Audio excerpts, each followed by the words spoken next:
Hey everyone, welcome to my Spiritual Awakening channel.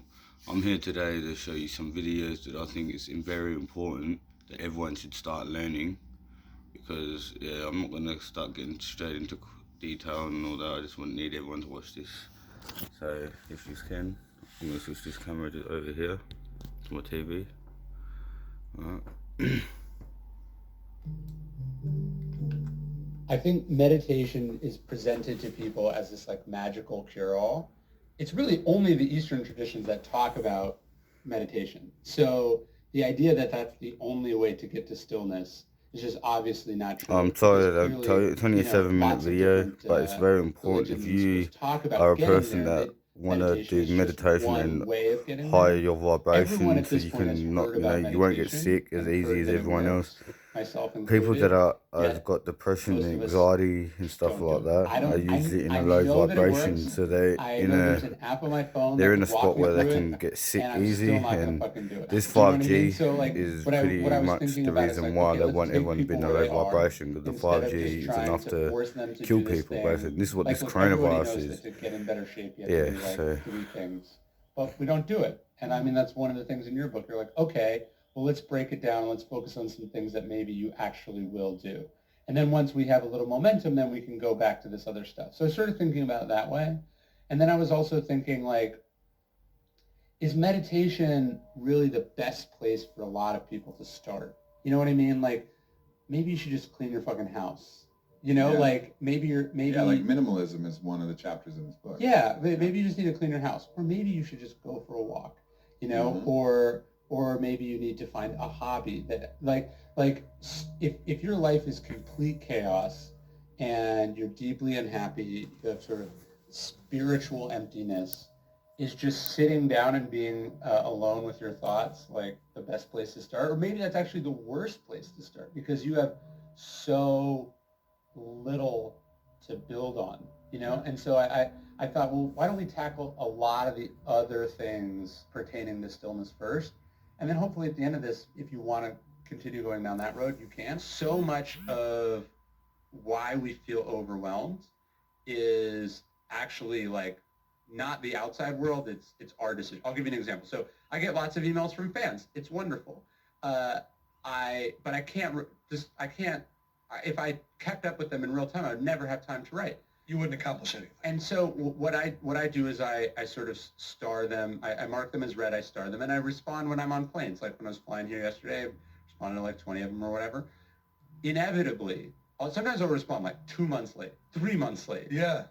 As the books have done better, the response time has lagged more. But invariably, people will reply, "Oh my God, I never thought you would reply. Thank you so much." Even though I'm replying like a one-sentence reply to some 500-word email, 2 months later, they're like, "I never thought you would reply. Thank you so much." I'm not saying that to show that I'm a great human being. What I'm saying is that they sent me an email not expecting a reply. And so the guilt that I felt about not responding fast enough is totally in my own head. Yeah, you manufacture that yourself. And it's like that with a lot of things. People feel like, I need to know what's going on in the world. I need to follow the news in real time. I need to check my email in real time. That's why I know I'm supposed to be having dinner with my family, but like, what if I got an email from work, And the truth is, like, almost nothing is more important than whatever you're doing in that moment. Even if that thing is not important, you watch a great football team. There's 2 minutes on the clock. How do they slow it down? How do they tune out the crowd? How do they tune out the pressure? How do they ignore the score and just like do what they got to do? And it can be like they struggle to move the ball the whole game, but in the last 2 minutes, last 20 seconds, they can suddenly do what they had trouble doing the whole game. And do you regard that as essentially being some sort of like shared collective motivation to win the game at that point? I think it's presence. I think it's focus. I think it's blocking out of distraction. I think it's intentionality. It's like it's all the things that you need to be great. The Stoics sort of preferred journaling to meditation, and they're essentially opposites of each other, right? Like meditation, you're supposed to have no thoughts. Journaling, you're supposed to be like, what are my thoughts? And I'm going to write them down.